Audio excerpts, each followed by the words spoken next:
नमस्कार दोस्तों। आज हम पढ़ेंगे राजस्थान के आर्ट एंड कल्चर के बारे में और उसमें हम पढ़ेंगे कि राजस्थान के लोक देवता।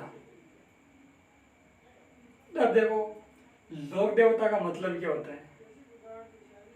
लोक देवता का मतलब ये होता है कि राजस्थान के वे महान पुरुष जो अपनी अलौकिक व चमत्कारिक कार्यों के कारण एक स्थान प्राप्त किया और वो पूजे जाने लगे।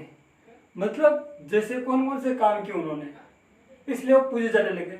जैसे उन्होंने गायों की रक्षा की, ब्राह्मणों की रक्षा की, गांवों की रक्षा की और नारी सम्मान की रक्षा की, और ये काम उन्होंने किया, इसीलिए वो लोक देवता के रूप में प्रसिद्ध हुए। तो आज हम पढ़ेंगे कि वे कौन कौन से लोक देवता जो अपने गांवों के लिए गांव की रक्षा के लिए अपने प्राण दिए। ठीक है, तो आज पढ़ेंगे। देखो कि सबसे पहले पढ़ेंगे हम मारवाड़ के पंचपीर में से। तो कौन कौन से पंचपीर होते हैं, तो उसके बारे में हम पढ़ेंगे।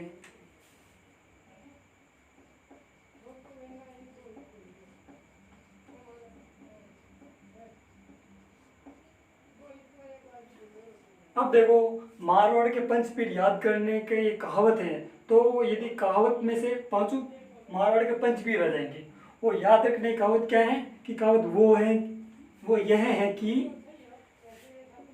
पाबू हडबू रामदेव मांगलिया जी मेहा पांचों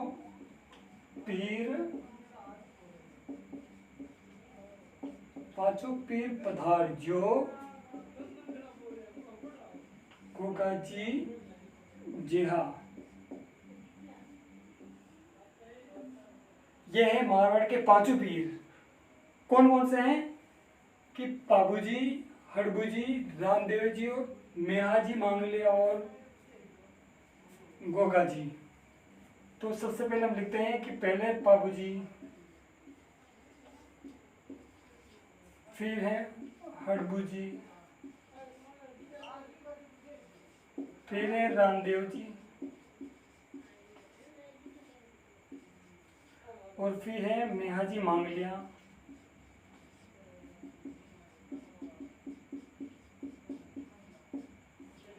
और फिर नंबर 5 पर है गोगा जी। ये पांचों लोक देवता मारवाड़ के पंचपीर में से सम्मिलित हैं। ठीक है, तो ये कहावत के माध्यम से आपको कि पांचों मारवाड़ के पांचों पीर आपको याद हो जाएगा। ये कि कहावत क्या है कि पाबू हडबू रामदेव मांगलिया जी मेहा पांचों पीर पधार जो गोगा जी जेहा। ठीक है, तो नेक्स्ट बढ़ते हम अगले लोक देवता के बारे में पढ़ेंगे। ठीक है, तो हम सबसे पहले लोक देवता लेते हैं कि पाबू जी। तो शुरुआत हम करते हैं पाबू जी की। अब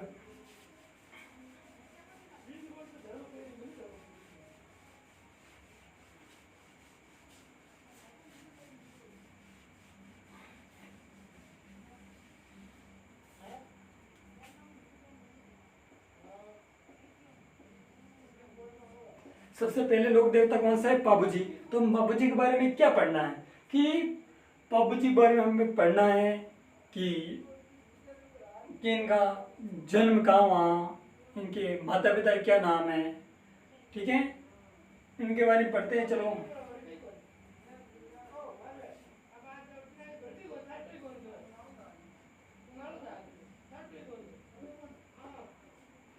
पाबू जी का जन्म हुआ 1239 ईस्वी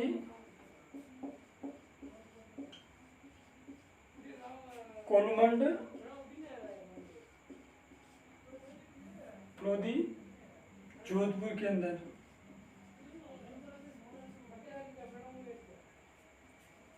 और ये राजस्थान के राठौड़ राजवंश से संबंधित है।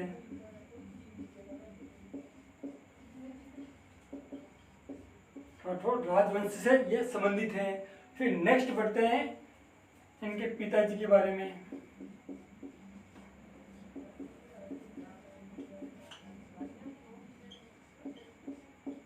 राव धंधल। फिर माताजी कमला दे।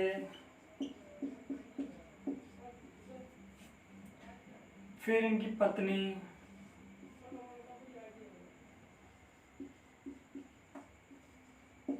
फूलन दे या फिर सुप्यार दे। फिर इनकी घोड़ी का नाम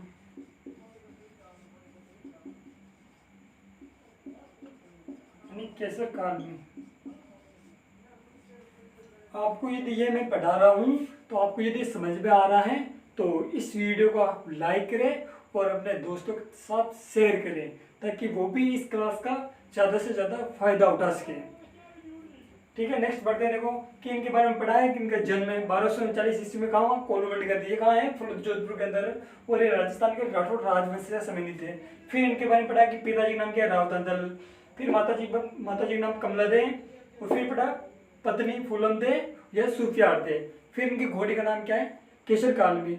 नेक्स्ट बढ़ते हैं। देखो इंपॉर्टेंट बात है कि मारवाड़ में सर्वप्रथम ऊँट लाने का श्रेय किसे जाता है, तो वो किसको जाता है, पाबूजी को।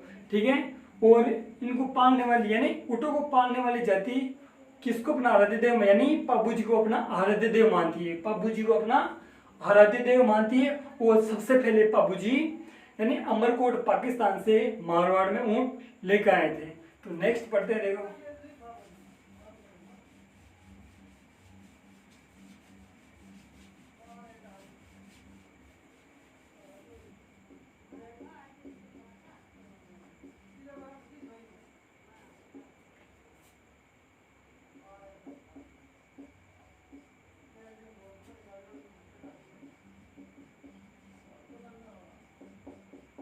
ये राय क्या है, रेवाड़ी जाति की क्या है, आराध्य देव। अभी क्यों है, क्योंकि सबसे पहले मारवाड़ में ऊँट कौन लेकर आए थे, पाबूजी लेकर आए। इसीलिए यानी ऊँटों को पालने वाली राय का रेवाड़ी जाति इसे अपना क्या मानती है, आराध्य देव मानती है। ठीक है, फिर हम नेक्स्ट बढ़ते हैं। देखो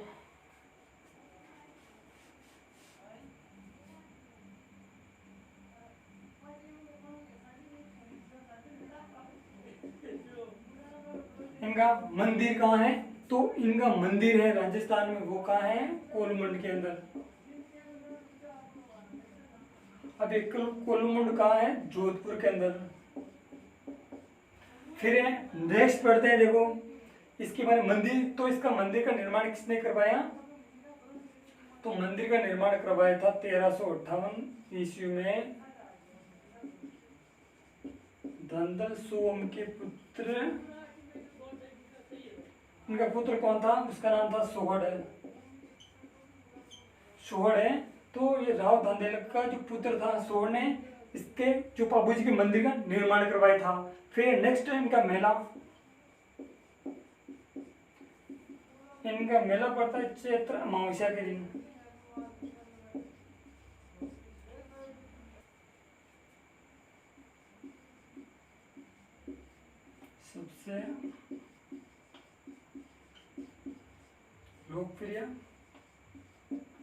सबसे लोकप्रिय फड़ी किसकी होती है, पाबूजी की। और इसका वचन कौन करता है, इसका वचन करता है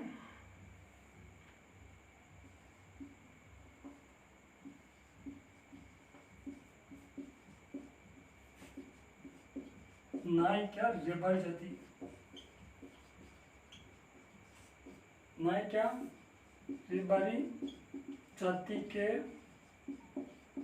भूपे रावण हत्या वाद्य यंत्र के साथ इनका वाचन करते हैं।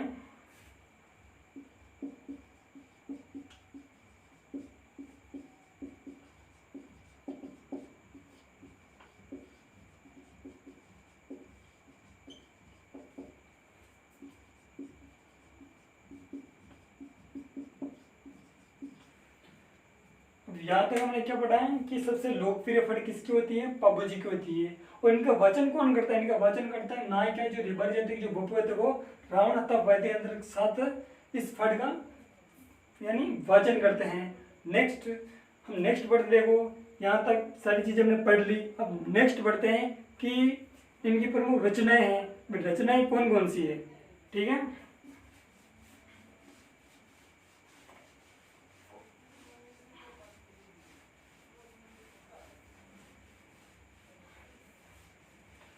अब इनको कुछ रचनाएं देखो, रचनाएं पढ़ते हैं, देखो।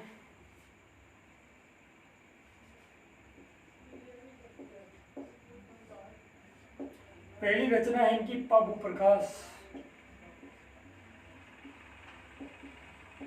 अब ये पाबू जो प्रकाश है ये किसके द्वारा लिखित है, ये किसने रचना की इसकी, जो मोड़जी आशा द्वारा,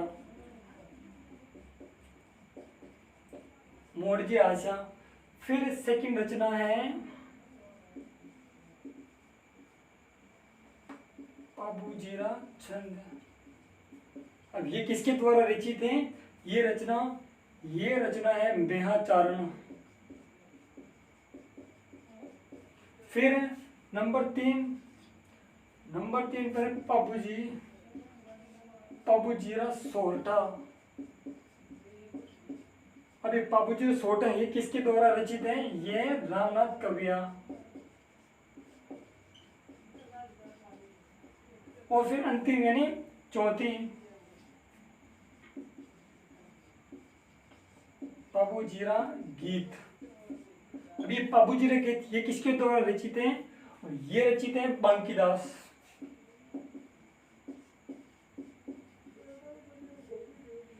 यदि मैं जो भी आपको पढ़ा रहा यदि वो आपके समझ में आ रहा है तो आप इस चैनल को लाइक करें और अपने दोस्तों के साथ शेयर करें ताकि वो भी इस क्लास का लुत्फ उठा सके। और फिर नेक्स्ट पढ़ते हैं, देखो आपको यहाँ तक समझ में आया तो फिर हम नेक्स्ट पढ़ते हैं। देखो नेक्स्ट क्या पढ़ते हैं,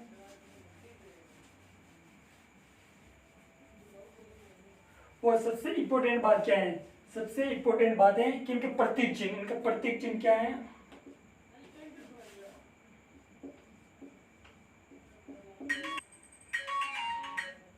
इनके प्रतीक चिन्ह है बाई और झुकी हुई पाग।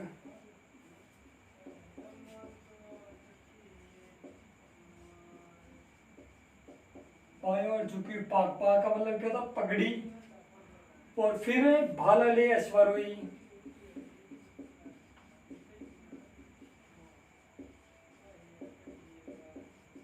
भालाले अश्वारोही, इनका प्रतीक चिन्ह क्या है कि बाई और झुकी हुई पाग पगड़ी और भालाले अश्वारोही घोड़े पर सवार है।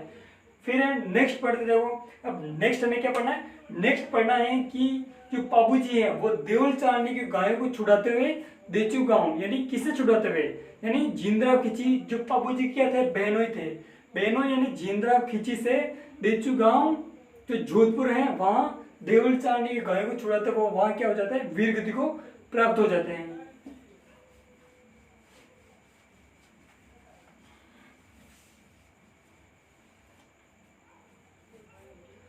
क्या इसके बारे में क्या है कि देवल चारनी गायों को छुड़ाते हुए हैं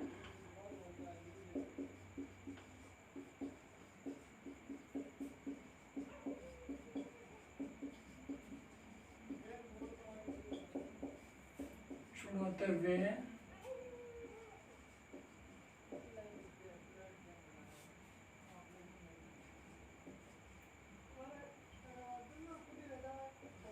जिंद्राव खिची से